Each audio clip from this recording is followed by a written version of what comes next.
வணக்கம். நல்லதே சொல்வோம் 4 பேருக்கு. நான் ராஜகோபால். அனைவருக்கும் பொங்கல் நல்வாழ்த்துக்கள். ஒரு பொங்கல் வச்சு கூட உலக சாதனை பண்ண முடியுமா?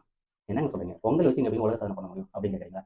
ஆமாங்க. ஒரு ஊராட்சி மன்ற தலைவர் பொங்கல் வச்சு உலக சாதனை பண்ணி, அந்த ஊருக்கே நல்ல பேர் வாங்கி குடுத்துருக்காரு. அவர் யாரு? என்ன ஊரு? அப்படி என்ன பண்ணியிருக்காரு? பார்க்கலாமா?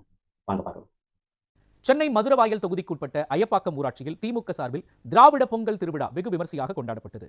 ஒன்றிய செயலாளர் துரை வீரமணி ஏற்பாட்டில் கலைஞர் திடல் அமைக்கப்பட்டு பிரம்மாண்டமாக கொண்டாடப்பட்டது. இந்த திராவிட பொங்கல் திருவிழாவை திமுக பொருளாளர் டி.ஆர். பாலு, அமைச்சர் மா. சுப்பிரமணியன் ஆகியோர் தொடங்கி வைத்தனர். 2026 பெண்கள் கருப்பு சிவப்பு உடையில் பங்கேற்று பொங்கல் வைத்து வழிபட்டனர். தஞ்சை அரிசி, வேலூர் வெல்லம், பன்ருட்டி முந்திரி, சீர்காழி கரும்பு, விழுப்புரம் பானை என பொங்கல் விழா களை கட்டியது. 1½ டன் அரிசி, 1½ டன் வெல்லம் கொண்டு பொங்கல் வைக்கப்பட்டது. மயிலாட்டம், ஒயிலாட்டம், கரகாட்டம், சிலம்பாட்டம் என கிராமிய கலைகளும் களை கட்டின. திமுக அரசின் சாதனை திட்டங்களை 300க்கும் மேற்பட்ட பெண்கள் வண்ண கோலமிட்டு முதலமைச்சருக்கு நன்றி தெரிவித்தனர். இந்த பொங்கல் திருவிழா உலக சாதனை புத்தகத்தில் இடம்பெற்றது.